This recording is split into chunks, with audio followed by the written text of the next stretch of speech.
quel a été ton meilleur souvenir dans ta carrière du porno au Japon?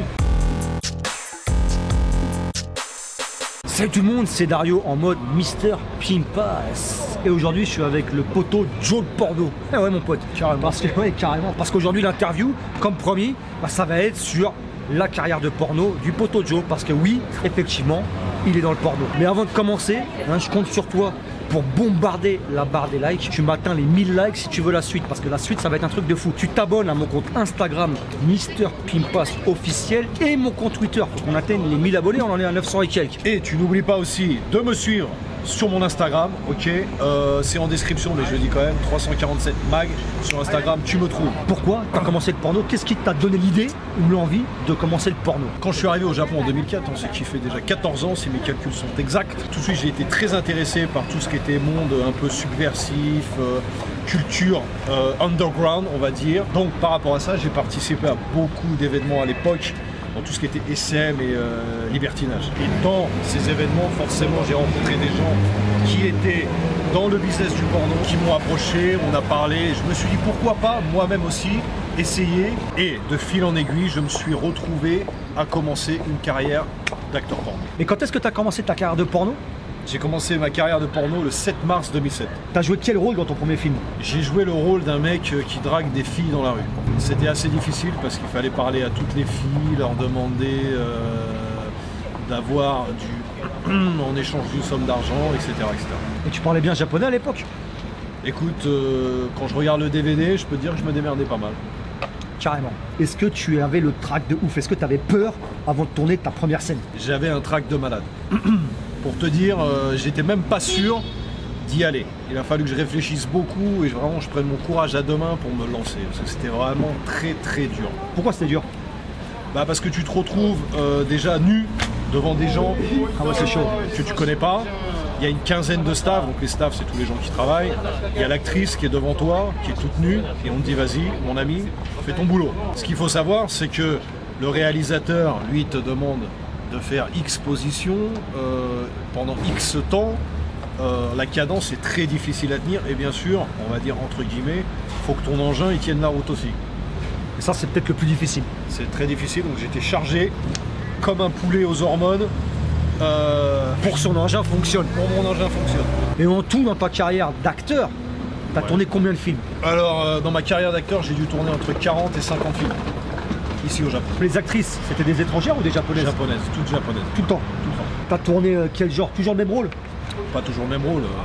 J'ai fait des dragues de rue, j'ai été esthéticien, j'ai été masseur, j'ai été... docteur, non?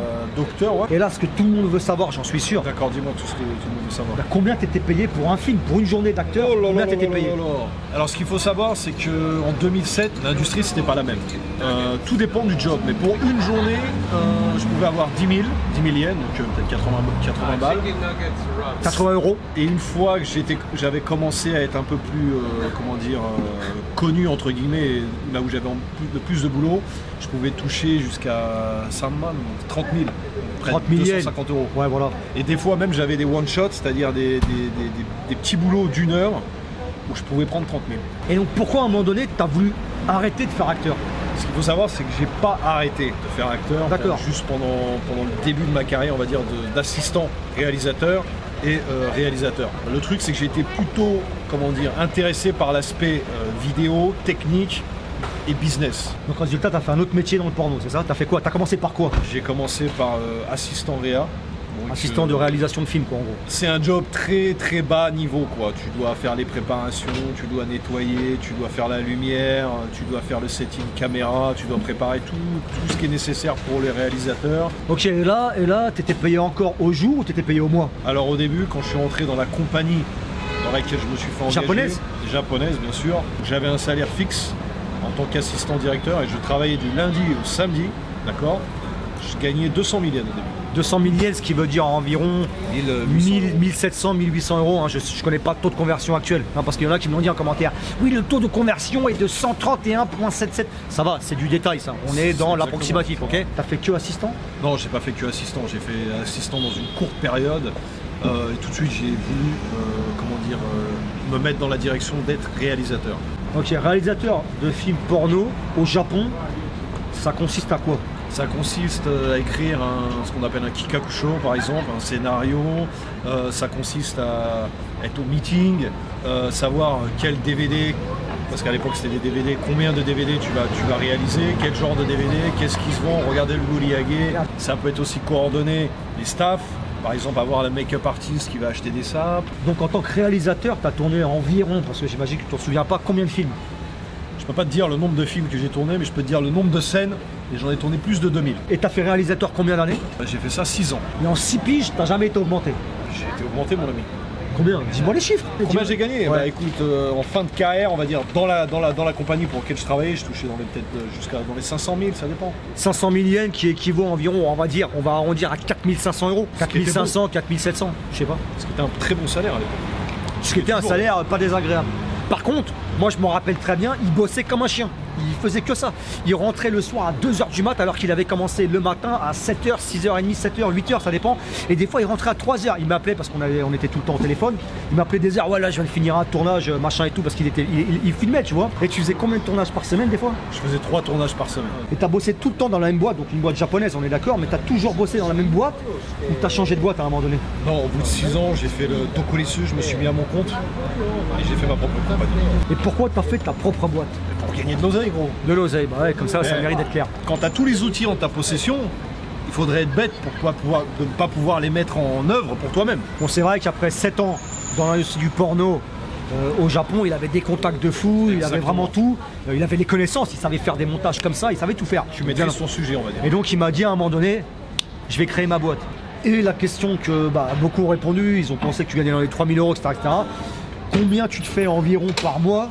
Parce qu'en même temps, et on va pas vous dire le salaire exact, ce serait un peu insane. Dans ton business, dans ta boîte, dans ta propre boîte de porno, par mois, tu te fais environ combien? Je vais te répondre en social blade style.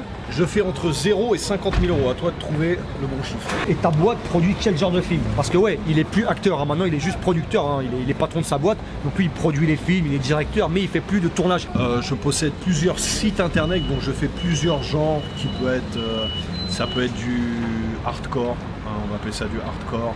Ça peut être du lesbienne, ça peut être du fétiche. Pour te la faire simple, en gros, il a plusieurs sites et les mecs payent un abonnement par mois pour avoir accès au contenu. Et dans tes films, tu tournes que des acteurs ou actrices japonaises? Avant, j'engageais des acteurs et des actrices japonaises. Maintenant, je me suis, comment dire...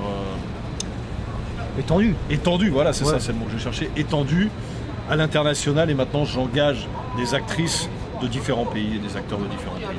On attaque avec la dernière question. Hein. The last of the last. Quel a été ton meilleur souvenir dans ta carrière du porno au Japon? Mon meilleur souvenir, c'est quand j'ai réussi à engager une actrice qui était connue, d'accord, et que moi-même j'aimais depuis longtemps. La vidéo d'aujourd'hui est terminée, donc tu me dis ce que tu en as pensé en commentaire. N'oublie pas de t'abonner à mon compte Instagram et à celui de Joe, les liens sont dans la description. Si tu l'as pas encore fait, je compte sur toi pour t'abonner aussi à ma chaîne YouTube et d'activer la petite clochette des notifications pour ne louper aucune vidéo. Allez, ciao!